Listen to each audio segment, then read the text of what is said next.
అందరికీ నమస్కారం. ఈరోజు మార్నింగ్ న్యూస్. మీ న్యూస్ ఉన్నట్లయితే ఈ నెంబర్కి 7893221086 వాట్సాప్లో పంపండి. ఈరోజు మార్నింగ్ న్యూస్ పేపర్ ముందుగా శతజ్ఞి పేపర్ చూద్దాం. ఈరోజు శతజ్ఞి న్యూస్ పేపర్. వికసిత భారత్లో విజ్ఞాన సమూహం అవసరం. రాష్ట్ర పర్యాటక శాఖ ఆధ్వర్యంలో సాహితీ యాత్రకు త్వరలో శ్రీకారం. సాహితీవేత్తలు, రచయితల ఇళ్లను ఆలయాల్లా కాపాడుకోవాలి. యువతరం సోషల్ మీడియాను వదిలి పుస్తక పఠనం అలవర్చుకోవాలి. ప్రతి పుస్తక రచన వెనుక అపారమైన శ్రమ దాగుంటుంది. నాకు జీవితంలో ధైర్యం నింపింది పుస్తకాలే. నా వెన్నంటే అవి అంగరక్షకుల్లా తోడుంటాయి. భాషను బతికించుకునేందుకు అంతా ముందుకు రావాలి. విజయవాడ 35న పుస్తక మహోత్సవాన్ని ప్రారంభించింది. ప్రసంగించిన ఉప ముఖ్యమంత్రి పవన్ కళ్యాణ్. శతజ్ఞి న్యూస్. నాకు జీవితంలో నిలబడే ధైర్యం ఇచ్చింది పుస్తకాలే. నిరాశలో ఉన్నప్పుడు దారి చూపింది పుస్తకాలే. 2047కు వికసిత భారత్గా వేగంగా అడుగులు వేస్తున్న వేళ విజ్ఞాన కాంతులు నిండే సమూహం అవసరం.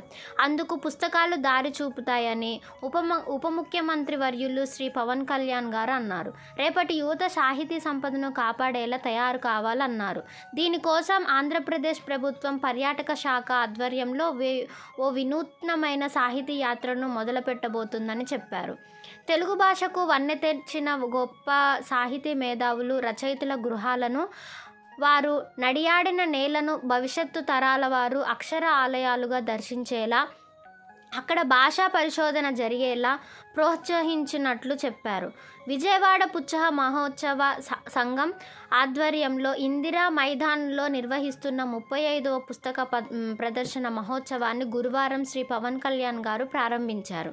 అనంతరం ఈనాడు పత్రిక మాజీ సంపాదకులు దివంగత శ్రీ చెరుకూరి రామోజీరావు స్మారక వేదికపై ప్రసంగించారు. ఈ సందర్భంగా శ్రీ పవన్ కళ్యాణ్ గారు మాట్లాడుతూ, నాకు చిన్ననాటి నుంచే పుస్తకాలు చదివే అలవాటు ఉండేది. 5వ తరగతి నుంచి పాఠ్య పుస్తకాలు కాకుండా ఇతర పుస్తకాలను చదివేవాడిని. నెల్లూరులో 7వ తరగతిలో ఉన్నప్పుడే భవానీ బుక్ సెంటర్ యాజమాని రమేష్ గారితో స్నేహం ఏర్పడి అక్కడే కూర్చొని పుస్తకాలు చదివేవాడిని. నా దగ్గరున్న ₹1,00,00,000 ఇవ్వమన్నా ఇచ్చేస్తా, కానీ ఒక పుస్తకం ఇవ్వడానికి మాత్రం చాలా సంకోచిస్తాను.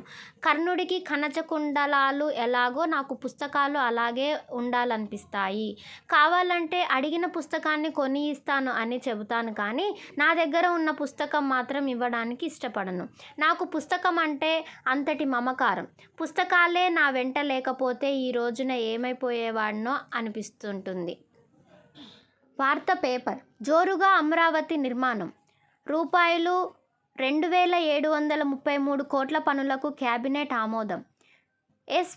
ఎస్ఐపిబి ఆమోదించిన ₹1,82,162 కోట్ల పెట్టుబడులు, 2,63,411 మంది ఉద్యోగాల కల్పన అంశాలకు గ్రీన్ సిగ్నల్.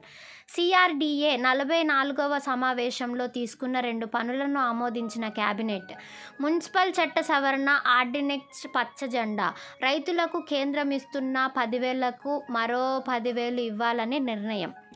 విజయవాడ జనసేరి 2 ఉజాత వార్త ప్రతినిధి. ప్రభుత్వం పరంగా తీసుకునే ప్రతి నిర్ణయంపై ప్రజలకు అవగాహన కల్పించాలని, ఈ విషయంలో మంత్రి తమ శాఖల యంత్రాంగాన్ని సమాయత్తం చేయాలని సీఎం చంద్రబాబు నాయుడు అన్నారు. ఎన్నికలలో ఇచ్చిన వాగ్దానాల మేరకు 6 నెలల వ్యవధిలో కీలక అడుగులు వేస్తున్నాను అన్నారు. అమరావతి నిర్మాణ పనుల జోరు పెంచామన్నారు. ఈ విషయంలో ఎక్కడా అడ్డంకులు లేకుండా మనం స్పందించాలన్నారు. కేబినెట్ సమావేశం గురువారం ఏపీ సచివాలయం జరిగింది. ముఖ్యమంత్రి చంద్రబాబు నాయుడు అధ్యక్షతన జరిగిన ఈ సమావేశంలో 14 కీలక అంశాలకు మంత్రివర్గం ఆమోదం తెలిపింది. గురువారం జరిగిన కేబినెట్ సమావేశంలో సీఎం చంద్రబాబు పాల్గొన్న మంత్రులు ముఖ్యంగా 14 ఎజెండా అంశాలపై ఏపీ కేబినెట్ సమావేశం అవగా సుదీర్ఘంగా చర్చల అనంతరం వీటికి మంత్రివర్గం ఆమోదం తెలిపింది.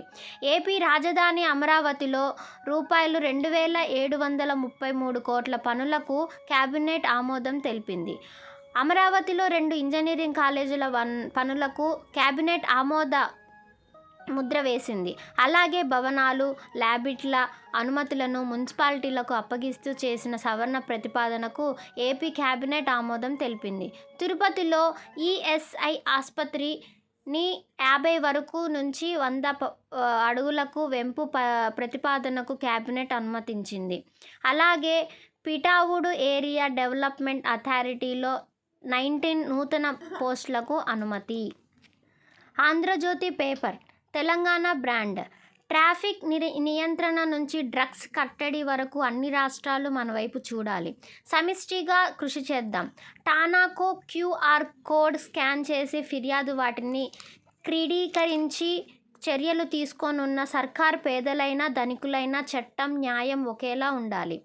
ట్రాఫిక్ నియంత్రణకు డ్రోన్ టెక్నాలజీని వాడాలి. ఒకే గొడుగు కిందకు హైడ్రా, బిహెచ్ఎంసి, జలమండలి ప్రభుత్వంపై ప్రజలకు భరోసాను కల్పించాలి. ఉన్నతాధికారులకు ముఖ్యమంత్రి రేవంత్ దిశానిర్దేశం. హైదరాబాద్ జనవరి 1 ఆంధ్రజ్యోతి ట్రాఫిక్ నియంత్రణ గురించి మహిళల రక్షణ, వర్షపు నీటిని ఒడిసిపట్టడం, డ్రగ్స్ గంజాయిని అరికట్టే అంశం వరకు ప్రతి విషయంలో తెలంగాణ ఒక బ్రాండ్గా మారాలి. అందుకోసం అందరం కలిసికట్టుగా కృషి చేద్దాం. ఇతర రాష్ట్రాలు కూడా ఏదైనా అంశంపై అధ్యయనం చేయాలంటే రాష్ట్రం వైపు చూడాలి. రంగా రాష్ట్రాన్ని ఒక బ్రాండ్ తయారుచేద్దాం అని సీఎం రేవంత్ రెడ్డి పలు శాఖల ఉన్నతాధికారులకు నిర్దేశించారు. తెలంగాణ భవిష్యత్తు అభివృద్ధిలో శాంతి భద్రతల విభాగానిదే కీలక పాత్ర అని, ఈ విషయంలో అత్యంత అప్రమత్తంగా ఉండాలని పోలీస్ శాఖ ఉన్నతాధికారులకు సూచించారు. ముఖ్యంగా డ్రగ్స్, గంజాయి కట్టడికి మరింత పటిష్ట చర్యలు తీసుకోవాలని, తెలంగాణను గంజాయి లేని రాష్ట్రంగా మార్చాలని తేల్చి చెప్పారు. మహిళల రక్షణకు పెద్దపీట వేయాలని ఇప్పటికీ అందుబాటులో మిగతా 13వ పేజీలో